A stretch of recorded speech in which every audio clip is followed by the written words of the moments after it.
On the 23rd of March, 2021, an event occurred in one of the narrowest places on our planet that paralyzed global trade for an entire week and captured the attention of all humanity. A gigantic container ship, 400 meters long and the size of 4 football fields lined up end to end, suddenly turned sideways across the Suez Canal and became stuck. This giant ship blocked one of the world's most important shipping routes, through which a large portion of global trade passes. Within just a few hours, a massive traffic jam involving hundreds of vessels had formed on both sides of the canal, and the global economy began losing billions of dollars every day. The giant ship, with its bow pressed against one bank and its stern against the other, was like a gigantic cork that completely blocked the artery through which world trade flows. For an entire week, the whole world watched with fascination as tiny bulldozers and tugboats, insignificant compared to the giant ship, tried to rescue this stranded giant. Today, we will tell you about one of the most expensive traffic jams in human history, show you how a single ship paralyzed global trade, and reveal the main secret about the fragility of the entire global economy. To understand the scale of this disaster, we must first understand what the Suez Canal is and why it is so important to the world. The Suez Canal is an artificial waterway in Egypt that connects the Mediterranean Sea with the Red Sea. Opened in 1869, it became one of the most important transportation arteries in the world. The main value of this canal is that it allows ships traveling from Asia to Europe to avoid having to sail around the entire African continent. Without the Suez Canal, ships would have to take a much longer route around Africa, passing the Cape of Good Hope at the southern tip. This detour adds approximately 9 kilometers to the route.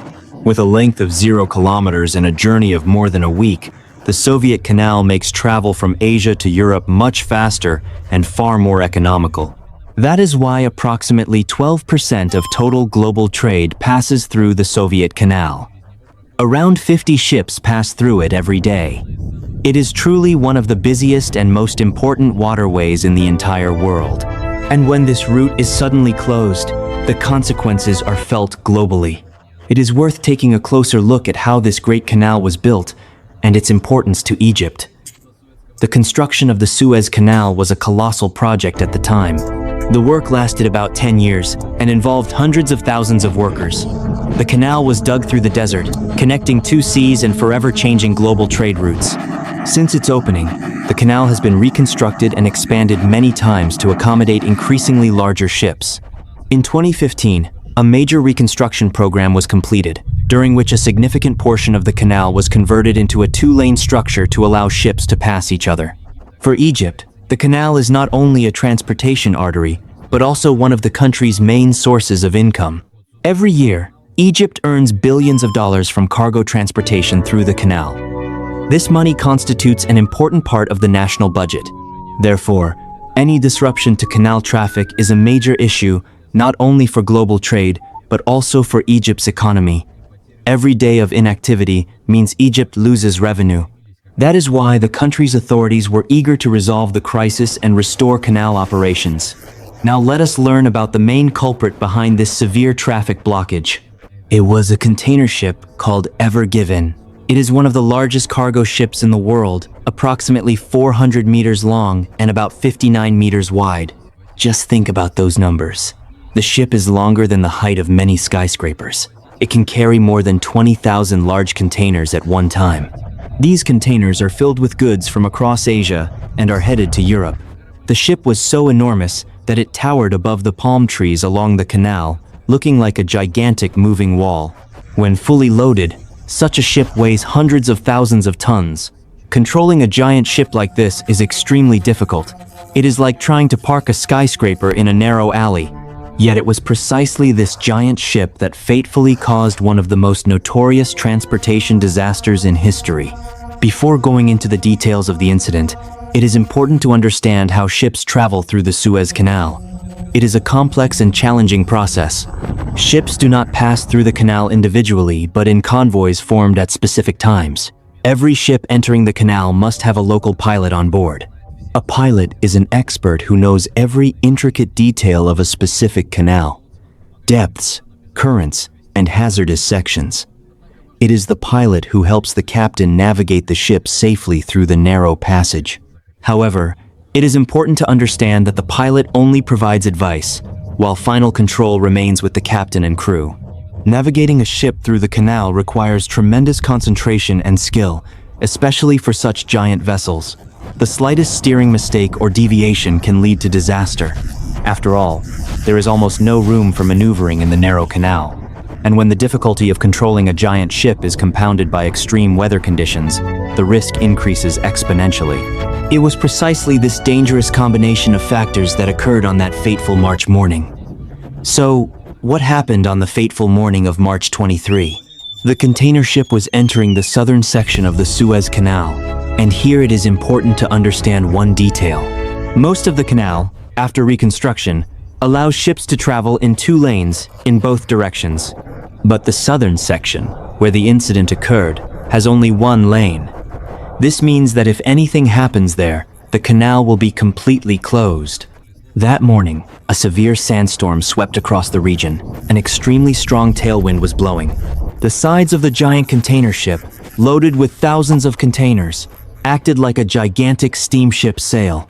The strong wind began pushing the ship to one side.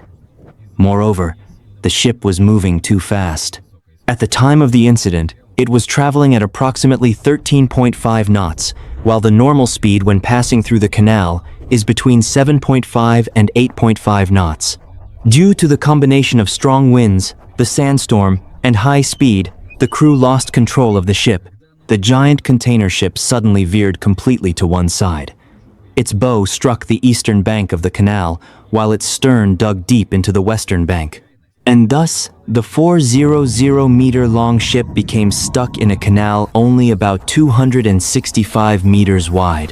When news of the incident spread around the world, the strangest theories immediately emerged. Many conspiracy theorists immediately claimed that this was not an accident, but a planned act of sabotage. Rumors spread that the canal blockage had been deliberately staged to collapse the global economy or target specific countries. The theories suggested that secret forces were behind the incident, seeking to profit from price fluctuations and supply disruptions. Some people even linked the stranded ship to theories involving human trafficking and secret cargo on board. However, the truth was much simpler, though no less dramatic. The investigation showed that the main cause was an unfortunate combination of several factors: strong winds, a sandstorm reducing visibility, the ship's high speed, and the narrowness of the canal. All of these factors combined led to a loss of control. There was no malicious intent, no act of sabotage. The giant ship simply lost control under difficult weather conditions at the narrowest and most dangerous point. But the consequences of this seemingly minor navigational error truly had a global impact. The consequences of the canal blockage began to escalate at an alarming rate. Because the southern section of the canal has only 1 lane, traffic was completely blocked in both directions. Ships could no longer enter or leave the canal. And so, on both sides of the trapped giant vessel, a massive traffic jam involving numerous ships began to form. With every passing hour, with every passing day, the number of stranded ships continued to increase. Eventually, more than 400 ships became trapped in this enormous maritime traffic jam. These ships carried various types of cargo: oil, gas, industrial goods, food, consumer products, and even livestock. All of these ships were forced to wait, unable to continue their journeys. Every day of waiting caused enormous losses for ship owners. But even worse was the damage it inflicted on the entire global economy. Experts estimated that each day the canal remained blocked caused losses to global trade of between $6 and $10 billion. Just think about it. A single stranded ship caused billions of dollars in losses to the global economy every day. This incident demonstrated in an alarming way the fragility and interconnectedness of global supply chains. The modern world is structured in such a way that goods are produced in one part of the planet and consumed in another. And this entire system depends on the uninterrupted operation of maritime transport. When one critical artery is suddenly blocked, the consequences spread throughout the globe. Factories in Europe waiting for components from Asia faced the risk of halting production. Stores faced the risk of shortages. Oil prices began to fluctuate.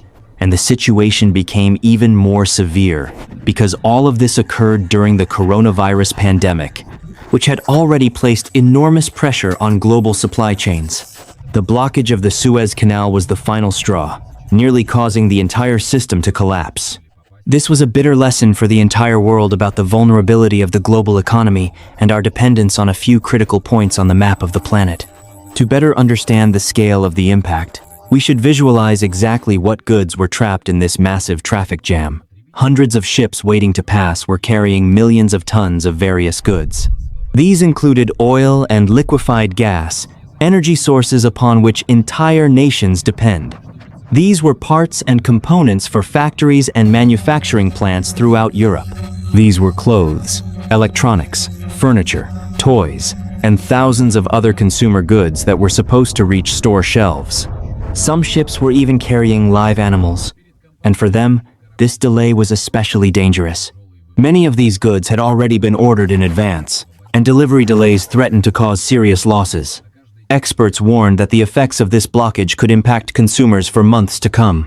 Even after the canal was reopened, it would take considerable time for all delayed shipments to reach their recipients and for supply chains to return to normal operation. This incident demonstrated that even a short disruption to transportation along a critical route, lasting about a week, could create a domino effect that spread throughout the global economy long afterward. Companies with ships trapped in the traffic jam faced a difficult choice.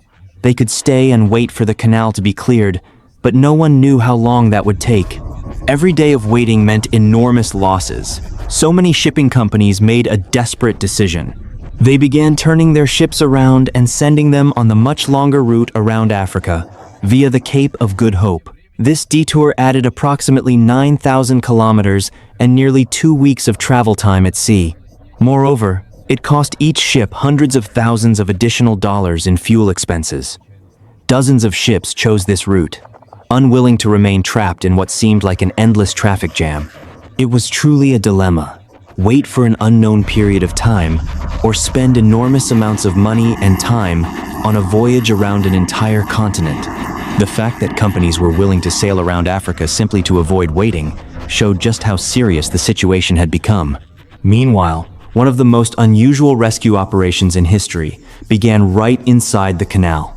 The main objective was to free the giant ship from the sandbank and rotate it back into position to clear the passage. But this proved to be an extremely complicated task.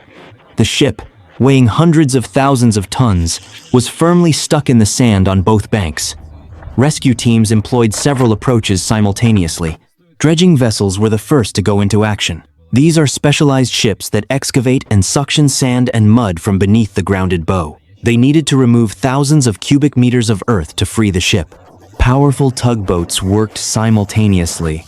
About 10 tugboats pushed and pulled the giant container ship, trying to move it. The tugboats looked like tiny insects beside the giant ship. Excavators worked on the shore, digging around the trapped bow.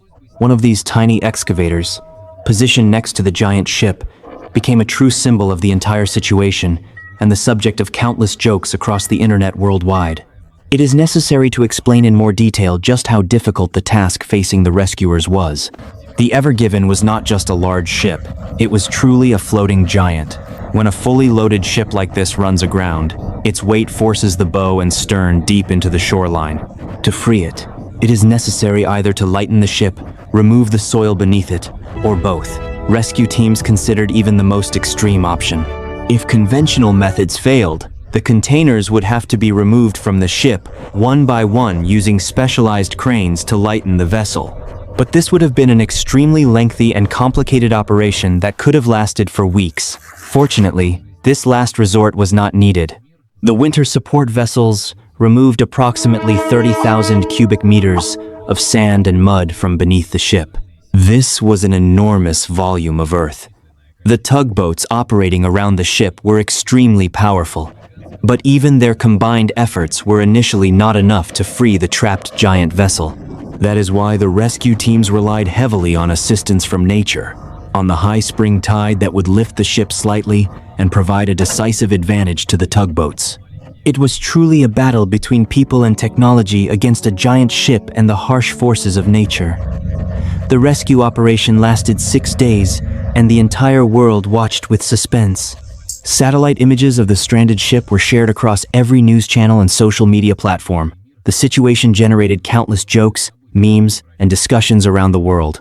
The image of a giant ship stranded because of a bizarre accident, and a tiny excavator trying to dig it free, became a symbol of human helplessness in the face of adversity. People around the world joked that this tiny excavator represented all of us, struggling to cope with challenges that are far too large in life. The image of the giant ship and the tiny machine next to it became a universal symbol of any situation where you try to solve an enormous problem with limited means. This incident showed how the modern world instantly reacts to such events, turning a global economic catastrophe into a source of worldwide humor. But behind all these jokes stood a very serious problem that cost the global economy tens of billions of dollars. Yet the rescuers did not give up. They worked around the clock, using every available resource. And in the end, nature itself came to the aid of the people. The tide played a key role in freeing the vessel. When the water level in the canal rose during an especially high tide, it gave the rescuers that extra chance they needed. On March 29, after several days of exhausting work, the combined efforts of the dredgers, tugboats, and the high tide finally paid off. The giant container ship was successfully moved and freed from the shoal. The ship was finally released and turned back into the correct position. When the vessel finally moved and the canal reopened, people around the world breathed a sigh of relief. But the story did not end there. Although the ship itself was freed in 6 days, dealing with the enormous traffic jam that had formed was far from simple. By the time the vessel was freed, more than 360 ships had accumulated on both sides of the canal, waiting for their turn to pass through.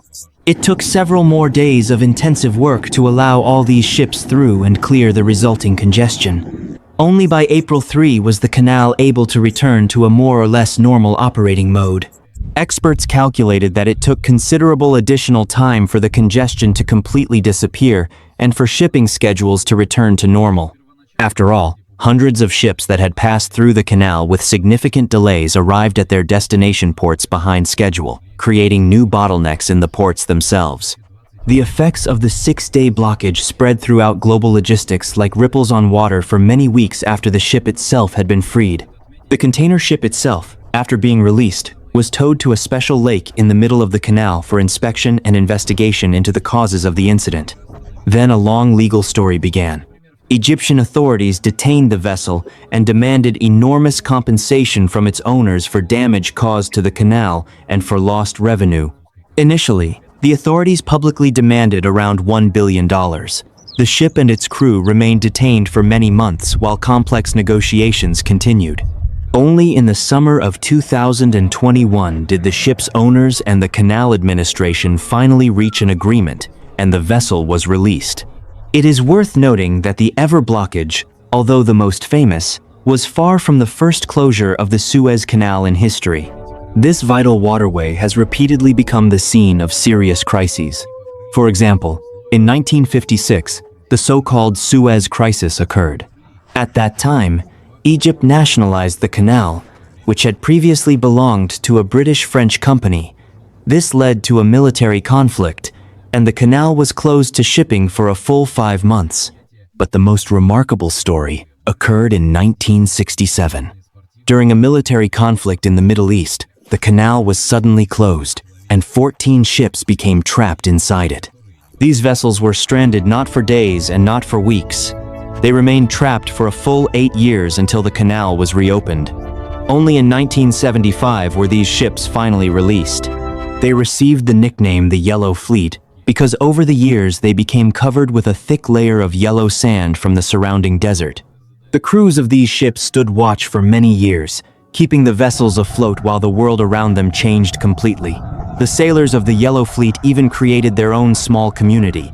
They organized joint activities, issued their own postage stamps, and held improvised sporting events right on the stranded ships. This is an amazing story of human resilience in the face of circumstances that cannot be influenced. This story clearly demonstrates that the Suez Canal has always been not only a vital trade artery, but also a place where politics and history have repeatedly created dramatic situations. The investigation into the causes of the blockage provided much food for thought regarding shipping safety. Experts questioned whether this catastrophe could have been prevented. Many pointed out that under conditions of a severe sandstorm and powerful winds, allowing such a huge vessel to pass through a narrow one-way section of the canal was too risky. Perhaps traffic should have been temporarily suspended because of the weather. The vessel's excessively high speed was also discussed. This catastrophe prompted reflection on the fact that modern cargo ships are becoming larger and larger, while canals and ports do not always keep pace with their gigantic dimensions. The enormous size of such ships make them highly vulnerable to strong winds. After this incident, canal authorities and shipping companies began paying greater attention to safety issues when giant vessels transit through difficult weather conditions. This incident became an important lesson for the entire global maritime industry. Some experts even began discussing the need to develop alternative trade routes so that world trade would not depend so heavily on a single canal. Northern sea routes, which are becoming increasingly accessible, were discussed, as well as the development of overland railway corridors between Asia and Europe. However, for now, the Suez Canal remains irreplaceable, and humanity has yet to find a way to fully protect itself against similar incidents in the future.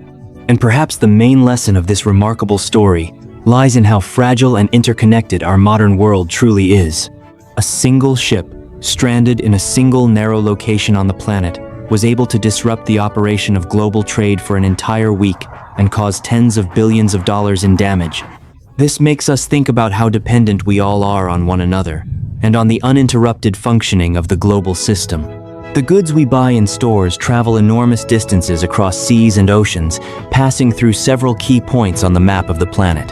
And if just one of these points fails, the consequences are felt by literally the entire world. This story shows that our global economy, despite all its power, is actually held together by a few thin threads, and those threads are far more vulnerable than we imagine. The story of Ever Given is a reminder that in our complex and interconnected world, even a small incident in the right place can trigger enormous consequences for billions of people across the planet. And perhaps it is precisely the awareness of this fragility that should encourage humanity to make our global systems more reliable, more resilient, and better protected against such unexpected events in the future.